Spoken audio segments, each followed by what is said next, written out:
Bueno, trabajaremos ahora entonces con el eje Y. Volvemos a utilizar la misma fórmula. El J de la figura, propio de la figura, más el área de la figura por la distancia al cuadrado.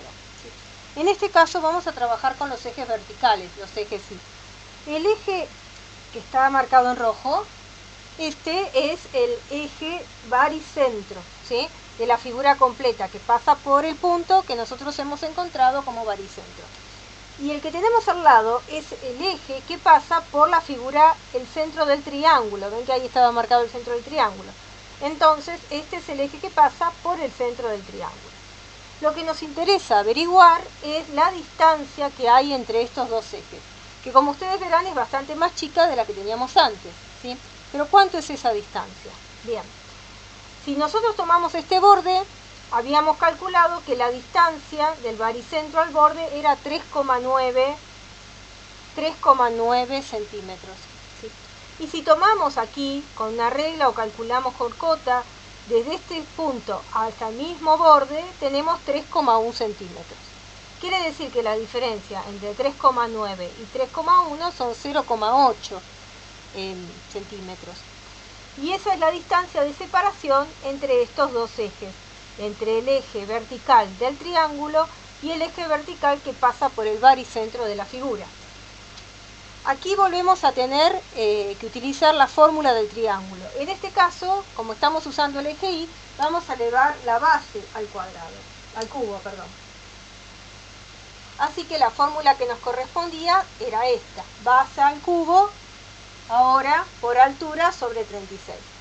La sección o la superficie sigue siendo la misma, 45,12 en ese triángulo, y la distancia ahora, dijimos, es 0,8 al cuadrado. Si nosotros reemplazamos esto por los números 9,5 y 9,5, este triángulo tiene los dos lados iguales, vamos a completar la fórmula de esa forma: 9,5 al cubo, que sería la base, por 9,5 la altura, dividido 36. Si realizo esta cuenta, recuerden que este término va sumado al término del J, nos va a dar un valor para esta primera figura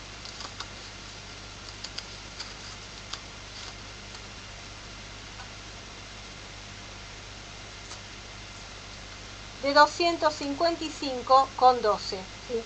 Nuestro JI, en este caso ahora, de la figura 1, va a ser 255,12. Recordemos que todos son centímetros a la cuarta.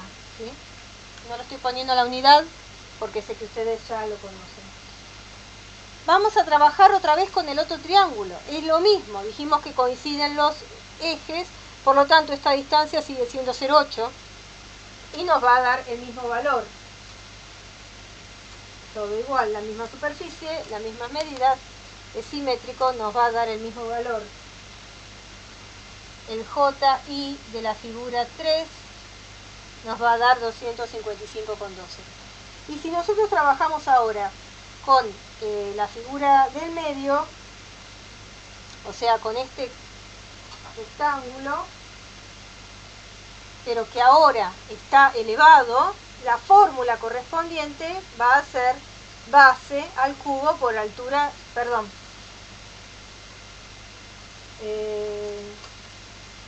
equivoqué la fórmula, aquí estamos, un error de manoteo,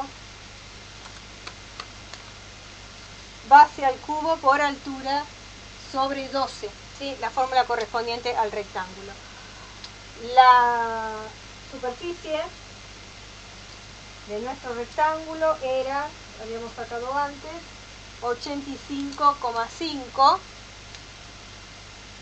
y nuestra distancia, ¿dónde está ahora? Nuestra distancia está ahora aquí, ¿sí? Nosotros vamos a pasar el eje vertical por el centro que habíamos hallado del cuadrado. Tratando de que se nos pegue. Esta sería nuestro eje, en este caso del cuadrado.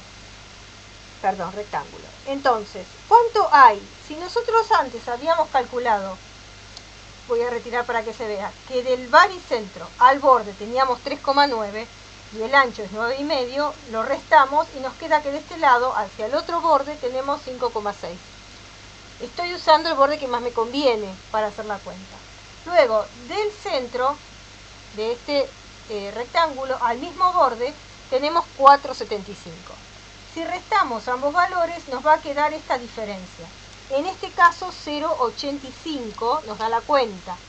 5,6 menos 4,75 nos queda 0,85. Así que nuestra distancia que tenemos que elevar al cuadrado es 0,85. ¿Sí? Si nosotros aquí reemplazamos por los valores del cuadrado, del rectángulo,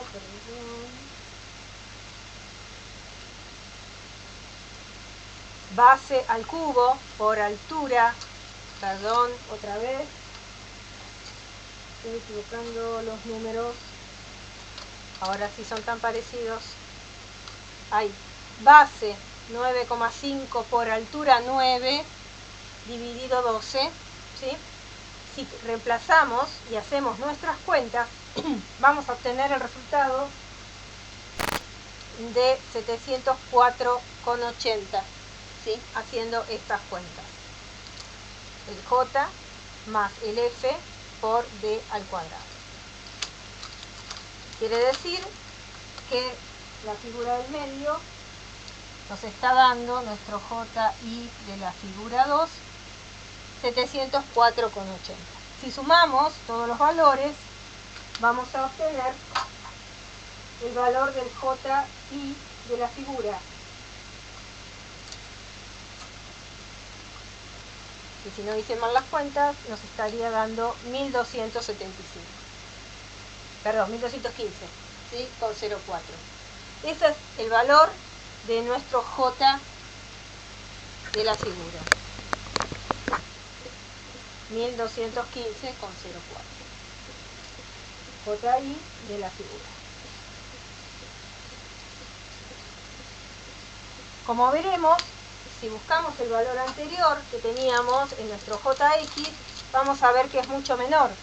Antes teníamos 6.241,9.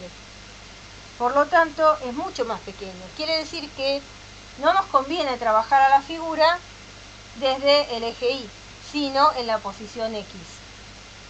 Por eso es que la figura, ¿sí?, se utiliza de esta forma y no se utiliza de esta forma, que sería si yo trabajara con el eje Y. ¿Sí? Aunque yo la acomode como eje X, pero digo, si trabajara la diferencia entre estos ejes de la figura, no es lo mismo que si yo la trabajo con la diferencia de estos con respecto al eje central. Bueno, espero que se haya entendido y aquí finalizamos la explicación de momento de inercia para aclarar algunas dudas que teníamos antes.